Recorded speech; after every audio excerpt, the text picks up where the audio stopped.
เอแบกครับผมฝนตกไหมฮะ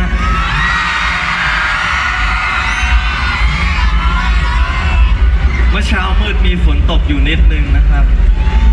แสดงว่าเรายังคิดถึงเขาอยู่ติดนึงนะฮะ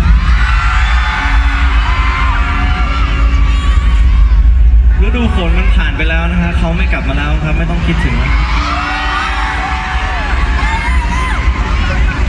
ทักไปเยอะๆระวังแฟนเขาอ่านนะครับอยู่ดีๆแชทก็หายไปนะครับแฟนเขาบล็อกนะ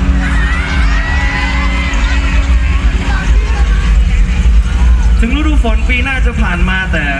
เขาก็ไม่กลับมานะฮะเพราะฉะนั้นก็